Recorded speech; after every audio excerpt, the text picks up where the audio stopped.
Every first Sunday of the month, the town square turned into something the law pretended not to see. Women stood in a line, tongues cut, hands bound, and a price tag hanging from their mere necks. They called it the Silent Bride Market, and the town called it Mercy. Samuel Braddock stepped into the town square that morning just as the sun began to climb above the horizon. He had $47 in his pocket. He'd come for seed grain and a new plow blade. But the moment his boots hit the dirt, he knew something was wrong. The air was silent.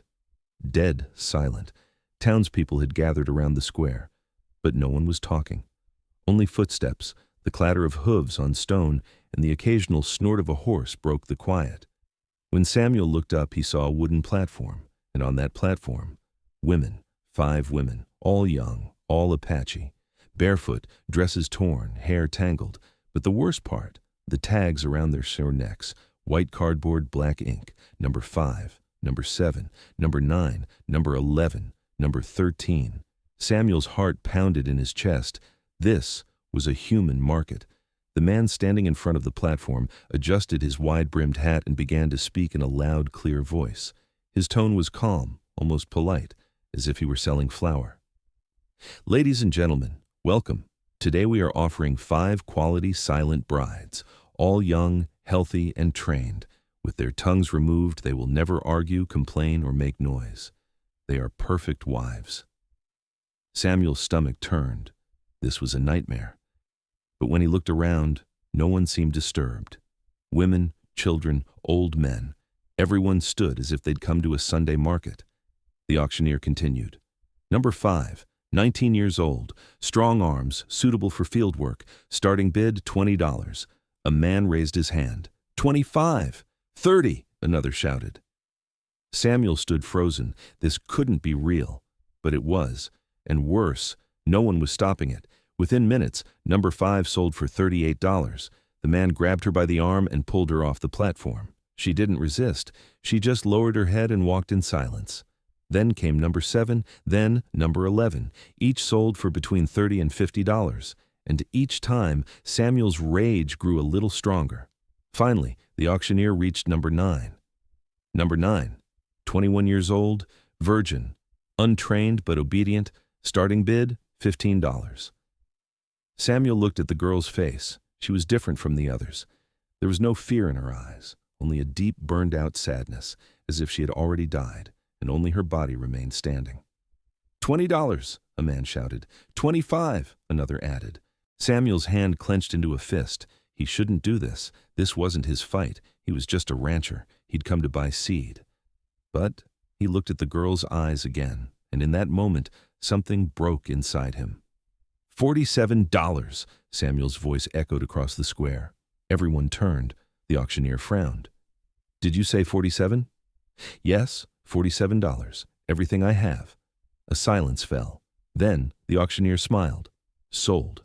Number 9 for $47 to the stranger. Samuel walked to the platform. He handed over his money. The auctioneer counted it, nodded, and grabbed the girl by the arm, shoving her toward Samuel. Congratulations. She's yours now. Samuel untied the rope from her wrists. The girl looked at him, confused, afraid, but still silent. Come on, Samuel said. Let's get out of here. And just like that, Samuel Braddock made the most expensive mistake of his life. Because when he bought that girl, he didn't just buy a life. He bought the town's darkest secret. And there was no going back. Samuel's ranch was 5 miles north of town. A small, weathered cabin, a few chickens, 1 horse, and enough dry land to barely scrape by. But for Samuel, it was enough. He was a solitary man. His family had died long ago, in the war. His wife, his son, all of them. And now, for the first time in years, there was someone else in his cabin.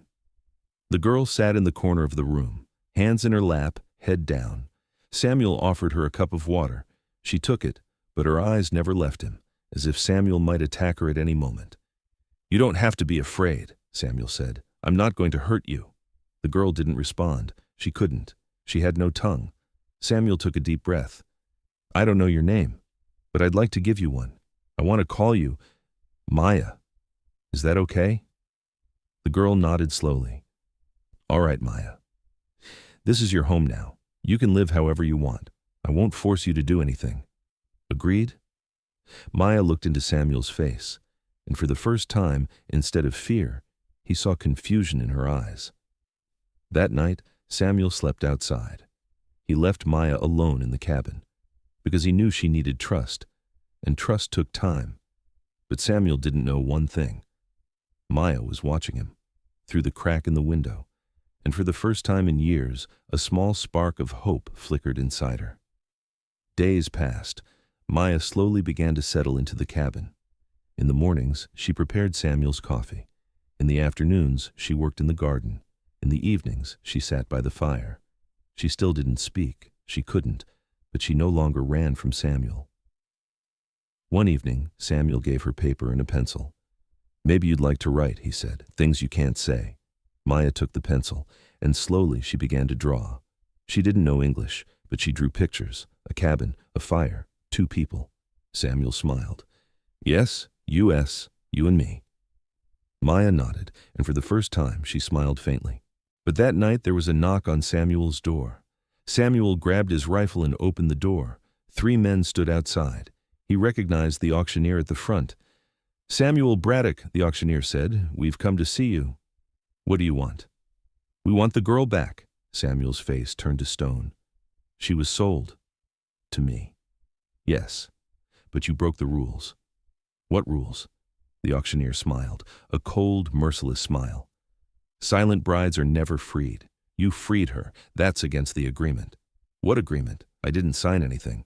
"You didn't have to. The moment you bought her, you accepted the terms. And now, either you give her back or what?" The auctioneer glanced at the 2 men behind him. Both were armed. "Or we take her." Samuel raised his rifle. "If you take 1 step onto this land, you'll be the first to take a bullet." The auctioneer stepped back. "Fine. But this isn't over, Braddock. The town won't forgive you." And after they left, Samuel closed the door. His hand was trembling, but Maya came to his side and placed her hand on his. Samuel looked at her. "I'm sorry. I put you in danger." Maya shook her head. Then she drew something on the paper again. A heart. And in that moment, Samuel understood. This wasn't just a rescue story anymore. This was the story of 2 broken souls finding each other. The next morning, Samuel returned to town. But this time, he wasn't unarmed. His Winchester rifle was strapped across his back, and he had one question in mind. Who was running this silent bride market? And why? He went to the town library. The old librarian, Mrs. Harlow, looked at him with strange eyes. "I want to see the records," Samuel said. "Auction records." "There are no records," Mrs. Harlow said. "What do you mean, no records?" "Because it's not official. It never was." Samuel slammed his fist on the table. "Women are being sold every month and nobody's doing anything. How is that not official?" Mrs. Harlow looked around quietly. Then she whispered, "Because the sheriff, the judge, the mayor, they're all partners.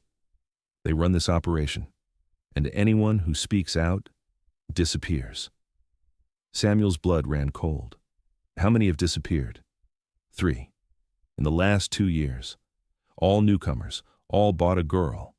And all of them were never seen again. Samuel swallowed. "And nobody reported it?" "To who? The sheriff? He's one of them." Samuel nodded. Everything was becoming clear. This wasn't just a market. This was a secret organization controlling the town. And Samuel had decided to tear it down. That night, when Samuel returned home, Maya was waiting at the door. She was wearing Samuel's old shirt. Her hair was tied back, her face clean. For the first time, he noticed she was beautiful. Samuel approached her. "Maya, I need to tell you something." Maya waited. "This town is dangerous, and I might not be able to keep you safe. Maybe I should send you somewhere else, somewhere far away, somewhere safe." Maya shook her head. Then she took Samuel's hand and placed it over her heart. Samuel understood. Maya didn't want to leave, because to her, Samuel wasn't just a rescuer. For the first time, he was home. Samuel touched Maya's forehead gently. "All right? Then we'll stay together, and we'll fight together." But that night, Samuel didn't know that Maya wasn't just a victim. She was also a witness, and what she had seen was powerful enough to bring down the entire town. 3 days later, there was another auction in the town square. But this time, Samuel was there, and Maya was with him. When the auctioneer saw Samuel, he froze. What are you doing here?" Samuel stepped forward. He held a rolled paper in his hand. "This is a record I found in Mrs. Harlow's archive. Since 1869, over 200 women have been sold in this town, and none of them are officially registered. This is human trafficking, and it's a federal crime." The crowd murmured. The auctioneer began to sweat. What are you after?" "Justice," Samuel said. "And if one more woman is sold today, I'm handing this document to the federal marshal." The sheriff stepped forward. "Is that a threat?" "No," Samuel said. "It's a promise." A silence fell. Then the auctioneer shouted, "Arrest him!" But no one moved, because in the middle of the crowd, Maya had stepped forward, and when she removed the scarf from her neck, everyone saw it. The scar. Proof that her tongue had been cut. And in that moment, the townspeople saw the truth for the first time. These women weren't just goods for sale, they were human beings. And they were suffering. One woman began to cry, then another. And then, everyone. The auctioneer tried to run, but Samuel stopped him. "No, this isn't over." And that day, the silent bride market was held for the last time in history. 3 months later, Samuel's ranch was bigger now. Some of the former silent brides had taken refuge with him. 6 women lived on Samuel's land. All of them were free. All of them were healing. And Maya was smiling now. She couldn't speak, but her smile lit up the whole world. One evening, as the sun set, Samuel and Maya sat in front of the ranch. Samuel touched Maya's hand. "I want to ask you something." Maya waited. "Will you marry me?" Maya's eyes filled with tears. She nodded. "Yes." And Samuel embraced her, because he knew this wasn't just a marriage proposal. This was 2 souls finally finding each other. In the West, they say some stories are written in fire, some in blood. But the most beautiful stories are written in silence, because sometimes the most powerful words are the ones never spoken. Thank you for being here. If this story stirred something in you, memories of dusty evenings, the sound of hooves, and unforgettable moments, don't forget to subscribe to my channel. So every day we can meet again, and I'll tell you another story from the Wild West. What did this story make you feel? Let me know in the comments, and don't forget to subscribe for the next gripping tale. I love you all, listeners of Wild West Daily. Stay healthy and happy.